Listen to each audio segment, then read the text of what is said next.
Good morning, everyone. Welcome to Blacklogic. There is so much going on in the world.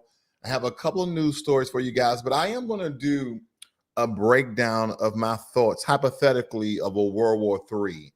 We're going to talk briefly about World War I and World War II, but I definitely want to give you guys a breakdown of my hypothetical of how World War III may come to be, which I believe nobody wants except those warmongers and those who may benefit from war, like certain businesses and industries that I won't get into with this particular video. But nonetheless, let's jump right into your news update because we have quite a few for you guys, not too many. Because as we're looking at this, Trump, he's entering towards war with Iran, possibly deploying bunker buster bombs to hit a lot of those hard nuclear targets like Fordo that's has been fortified or in mountains or some sort of base that's been reinforced. And Israel just launched over 60 fighter jets in a brutal strike on Iran's nuclear sites while Iran hit back, injuring dozens in Beersheba. Now, meanwhile, the National Guard floods into LA, not for disaster relief, but for immigration enforcement under Trump's executive hammer, because Trump has now got the approval by the appeals court to keep those National Guards in place. And then lastly, we're going to talk about Trump's Border Czar, Tom Homan. He just confirmed that ICE raiding farms, restaurants, and hotels are not slowing down, but they're actually ramping up. So again, what you guys first see on your screens here is that President Trump has announced he will decide within 2 weeks. President Trump will decide within 2 weeks whether the U.S. will back Israel with military strikes on Iran's nuclear sites, emphasizing there is still a substantial chance for diplomacy. Now, the report suggests that the U.S. could deploy bunker buster bombs against hardened targets like the Fordo enrichment facility. And Trump's decision deadline seems deliberate, potentially leveraging diplomatic pressure on Tehran. Now, Tehran officials will be meeting with the EU, just so you guys are all aware of these particular talks that will be going on. Because European ministers, including European ministers from the UK, France, and Germany, they met with Iran within the Geneva Convention to discuss nuclear curbs and de-escalation of the current crisis that's going on in the region. Israel reportedly struck a nuclear facility near Iraq using over 60 fighter jets. And the Ayatollah confirmed infrastructure damage, and Iran launched missile attacks on Beersheba, injuring dozens of Israelites in the region. Now, of course, oil prices fell 2%, but now they're seeming to ease briefly amid hopes for diplomatic progress. Now, what's important about this? My MOS in the United States Army was CBRN. Chemical, biological, radiological, and nuclear specialists. And if hitting these nuclear facilities, if they damage certain centrifuges, if they're dealing with nuclear rods, do you know the fallout of nuclear waste and nuclear radiation that could emit from a lot of these facilities that could harm a lot of people within the region and deem those areas unlivable for 30, 40, 50 years. So again, I understand they are enriching uranium, but they are having talks within the European Union, within certain conclaves of NATO about they're not trying to make nuclear bombs. Is there a better way? Or we simply can't trust the Ayatollah. We simply can't trust Iran. We can't trust their supreme leader because he's saying death to America. We can't trust him because of some of the very dangerous words that the supreme leader of Iran is speaking, but at the same time stating that the state, the region, the country of Iran are not making nuclear weapons. Can we trust them? Or is Iran, which we've already deemed and labeled a terrorist state, but every Iranian, every Iranian are not terrorists? So again, are the majority of people from Iran, are there just regular people like you and I, or majority of people from Iran terrorists? I would like to believe the first, that majority of them are just regular people living their lives, and that their governments are making decisions, they're making actions and moves that don't coincide with what the people want for their country. Sounds like America in some regards. And I'm not trying to state that what they're doing is not the right thing.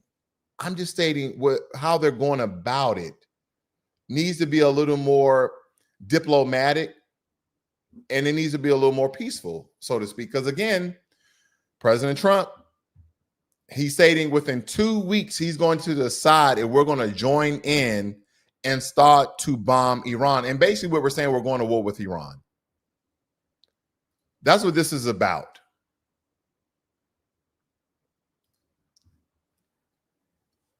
A federal appeals court ruled that President Trump can keep the California National Guard deployed in LA to support federal deportation operations. Because again, they're now under federal jurisdiction. Despite lack of consultation with Governor Newsom, which President Trump believes he's incompetent, the ruling noted evidence that protests had interfered with federal enforcement efforts, and Trump hailed it via Truth Social as a big win, suggesting this may set a precedent for similar diplomacies in other cities. So now that Trump has the backing of the appeals courts and federal judges alike, he's now keeping National Guard troops in place in LA to protect federal assets, federal buildings, and also ICE agents as well. Now, I tend not to do this, but this gentleman here, National Guard, you got to stay ready, brother. You got to stay ready. That's all I'm gonna say. I'm not gonna say any ill will things about him. He's serving his country. I take my hat off to him. To anyone who's wore the same uniform with the same mission of protecting America at all costs. But when you're in the National Guard, they can just call you up at any time in any place, and you have to stay ready. I'm just looking at his physical appearance. He doesn't seem as though he's physically fit to chase down or detain anyone that doesn't take less than a minute. And I'm not trying to be facetious. I'm just giving my personal account. I'm still hitting the gym each and every day. Now, Border Czar Tom Homan confirmed that worksite raids will continue at farms, restaurants, and hotels even after a brief industry pause. Now, Homan emphasized priority will be given to individuals with criminal records, but worksite enforcement remains ongoing. The pause was perceived by businesses as a hopeful shift, but ICE quickly dubbed down on that rhetoric. Now, after initial lobbying from agriculture and hospitality sectors, the Trump administration briefly paused and resumed enforcement. And that's what you're seeing right here, right now, leaving many industry leaders frustrated that they can no longer hold on to and retain a lot of the illegal immigrants that they were paying under the table and a decreased wage, because an American citizen will at least want minimum wage. Well, here's the thing that was going on in the region. America, we are involved in so many conflicts, skirmishes, battles, situations. We either be in Syria, Yemen, Russia, Ukraine, Pakistan, India, Persia, aka Iran, Israel, Hamas. We're in Somalia. We're in so many conflicts and those skirmishes. I think it's only right to give you guys this next segment here, because I think this is very, very important. They said it will never happen again. They said the world had learned from the carnage, the bloodshed, the genocides, and the nuclear nightmares. But here we are again on the brink of World War III. History is not a straight line, folks. It's a circle. And right now, we're closing the loop. As I stated many, many times before, that me personally dubbed President Trump as a peace president, but it seemed as though that he's deciding in the next 2 weeks, will America go to war with Iran? America has almost been at war or some sort of conflict and or battle with almost every Middle Eastern country, with the exceptions of Qatar, Saudi Arabia, but I believe that we got in some small skirmishes with them before we became allies. I could be mistaken. Jordan. But other than that, I really don't see where we've done any of those. We have not been in some sort of conflict with these other groups. But I digress. Because World War I wasn't called that in the beginning. It was called the Great War. The war to end all wars. That was World War I. Because a gunshot lit a fuse that blew up empires. We're talking about Austria, Hungary, the Ottomans, the Imperial Russia. 20 million people died because the world was drunk on nationalism and military alliances. And the aftermath were broken treaties, starving nations, and the psychological birth of fascism. And from those ashes rose World War II. See, Germany, humiliated by the Treaty of Versailles, rearmed under Hitler, and Japan set its sights on the Pacific. Italy chased colonial dreams, and the Allies, America, Britain, the Soviet Union, fought to crush the Axis power. It was total war. Cities were flattened. 6 million Jews exterminated. Hiroshima and Nagasaki introduced a terrifying new power called nuclear annihilation. We dropped 2 bombs on Japan, on Hiroshima and Nagasaki. But nonetheless, United States, we came out on top. The dollar replaced the pound in the global markets. The eagle replaced the lion as the world symbol of freedom. America became the king of the hill, and for 80 years, it ruled with an iron fist wrapped in a velvet glove. From World War I to World War II. From World War I to World War II, we came out on top. Where are we now? But the world keeps spinning, and now we're here. And now we are here. A possible World War III. And folks, let me tell you, I personally do not want a World War III. I do not want any more wars or conflicts or battles. I want the world to flourish. I want the world to be prosperous. I want America to be prosperous. And again, there's certain activities that America is involved with so we can have stability in America, because stability in other nations is their economy is being stabilized, will reduce the amount of terrorism, will reduce the amount of people who are trying to leave that country and overpopulate America. So again, a World War III, I'm not fighting for. A World War III, I am not hinting towards. But that is what all of these things I'm about to list to you guys could end up being. Because right now, America is in more conflicts than ever before.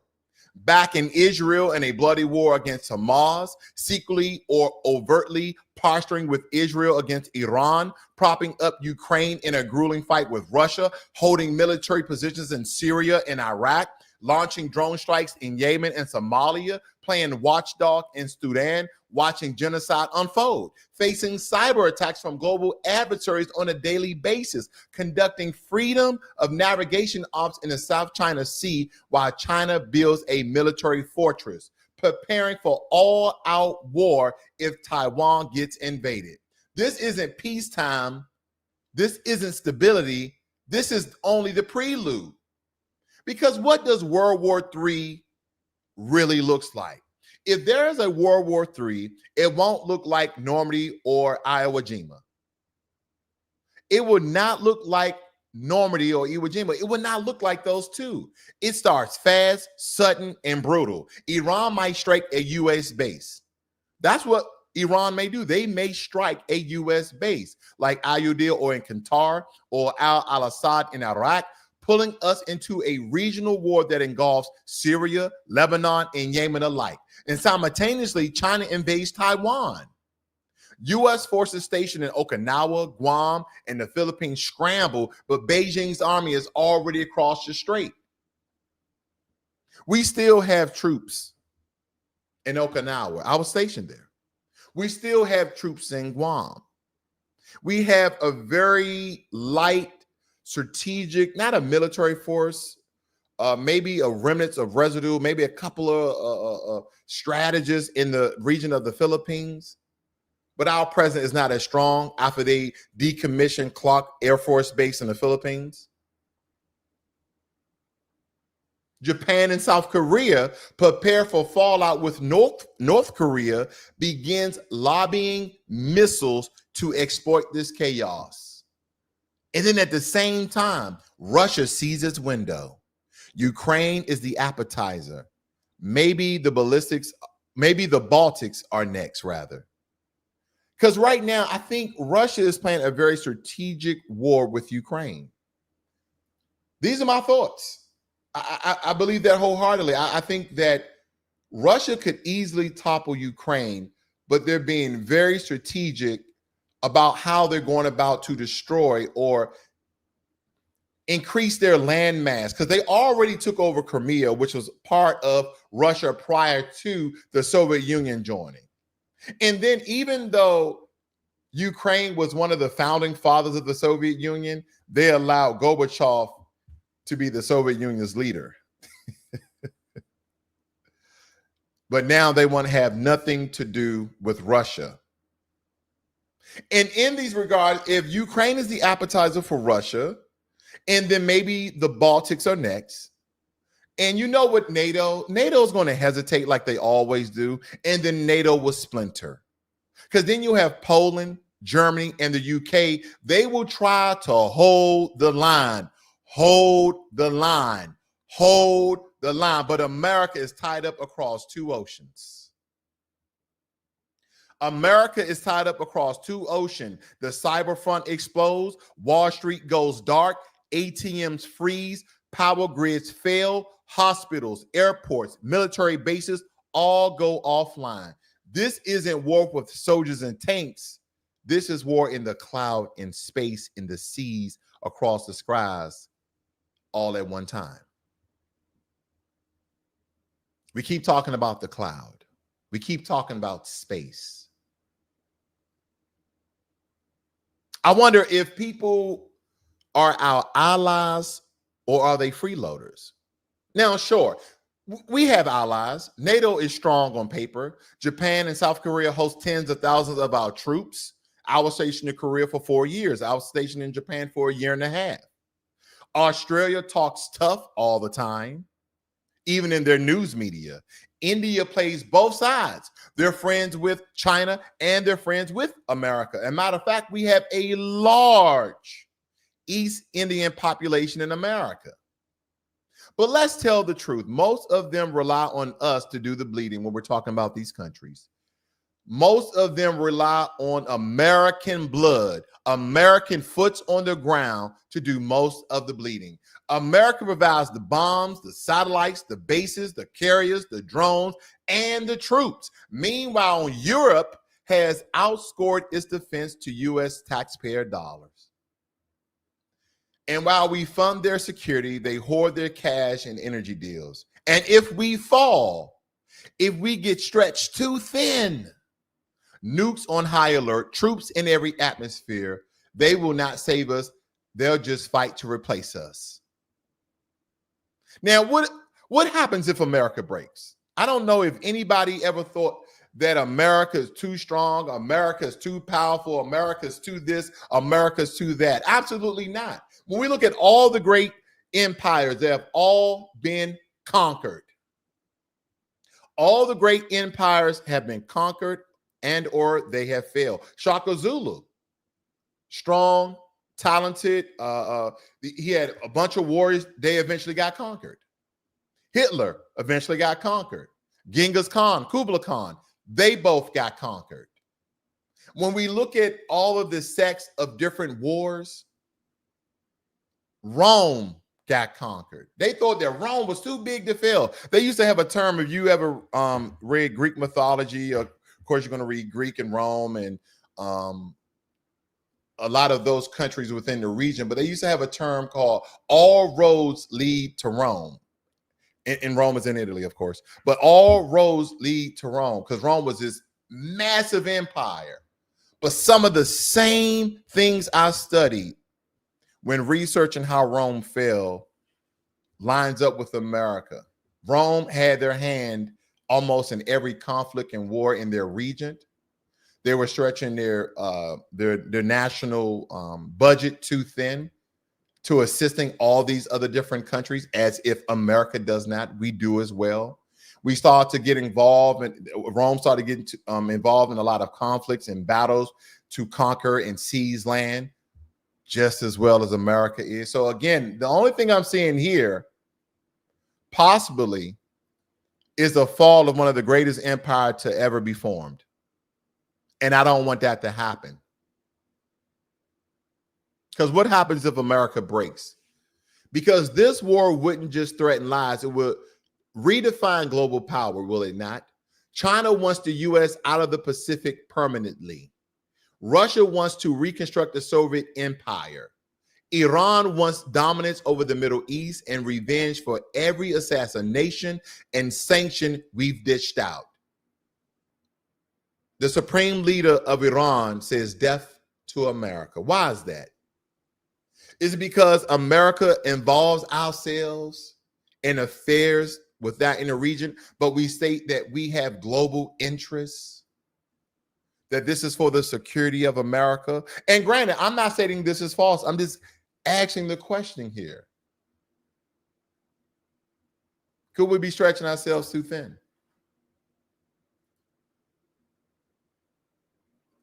And if we falter, other countries, Turkey, Brazil, even South Africa, step forward to claim leadership in a post-American world. Global finance collapses, food riots erupt, oil hits $300 a barrel. Gas has already risen. We see the fluctuation of the volatile gas market. Gas is $3, $4 a barrel. A gallon rather. Nuclear weapons hang in the balance because all of these people, all of these world powers have nuclear capabilities or nuclear bombs. The world could break, or worse, it could reset without America on top. Why do you think that everybody wants to come to America? Oh, it's the opportunities. Some may even argue that the reason why all these different people want to come to America is because they will not build in their own country. I want you guys to think about one thing when it comes to illegal immigration. A lot of illegal immigrants from the many countries from around the world that comes to America, they state that they come here for opportunities for a better way of living. But when they come here, they tell Americans that we work harder than you. We're going to do the jobs that you guys don't want to do. And that has never been a thing in America.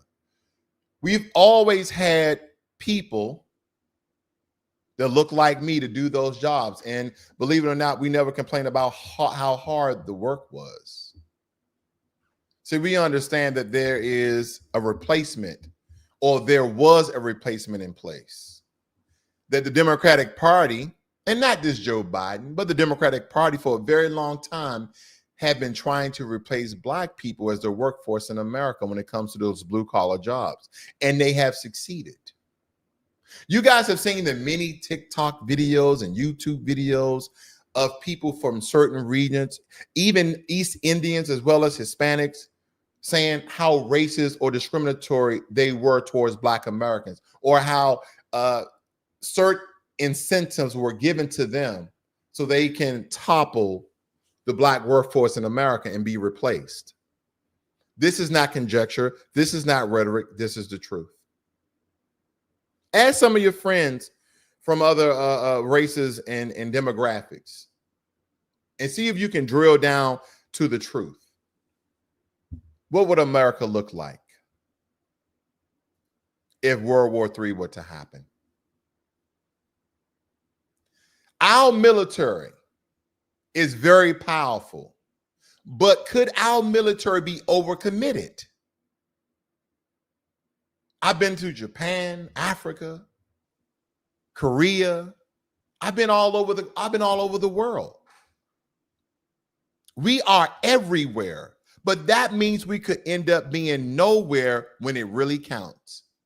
Any military can be stretched too thin. The truth is, we don't just need truth, we need clarity. We need to ask certain things. Why are we in a dozen conflicts simultaneously? Who's really benefiting from our foreign policy other than business owners and politicians? And if we go to war, are we ready for the fact that there may not be a winner? See, World War I, winner. World War II, winner. World War III, it may not be any winners. Because World War III wouldn't be a war to win. It would be a war to survive. So ask yourself some questions. If the missiles fly, if Taiwan burns, if Tel Aviv is flattened, if Ukraine fails, if China cuts the internet, if cyber attacks shut down your bank, your hospital, your power, what's next? Who stands? Who falls? And will America still be the superpower that we all know and love? At least I love America. Or just the last empire to die on its throne? And believe me when I tell you this isn't fear-mongering. This is preparation. The storm is forming, and only the aware will survive. So that's why I believe that it's very imperative that we speak out to our political officials and let them know that the American people do not want to go to war with Iran, that the American people do not want to go to war with China, that the American people don't want to go to war with anyone that is not going to war with us. Well, what about our allies? If your friends get into a fight,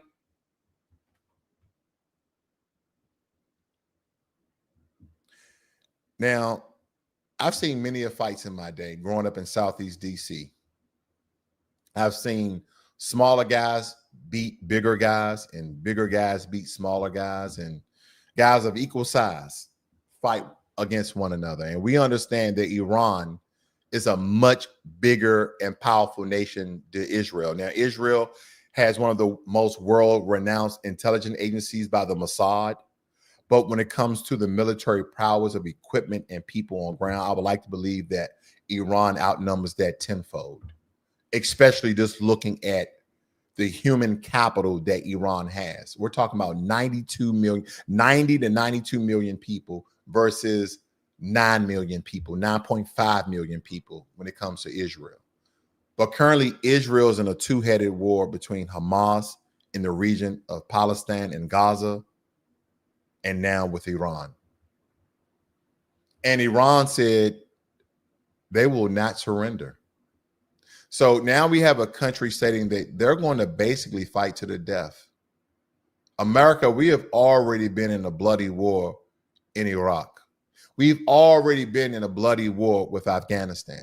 We've been in a bloody war with a lot of Middle Eastern countries. And could we ever say, and again, this holds weight for me. Could we ever say that we won any of these wars in these Middle Eastern countries? Or do we have evidence and proof that not only were we at a standstill, not only did we retrograde, but thousands of Americans have lost their loved ones, sons and daughters, mothers and fathers, uncles and aunts. So when President Trump makes his decision in 2 weeks, and we're going to get into this conflict with Israel, I have only one message for the president. I want you to just think about what you stated to us. Not that I voted for you,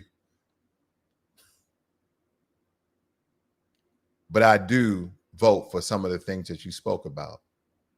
America first.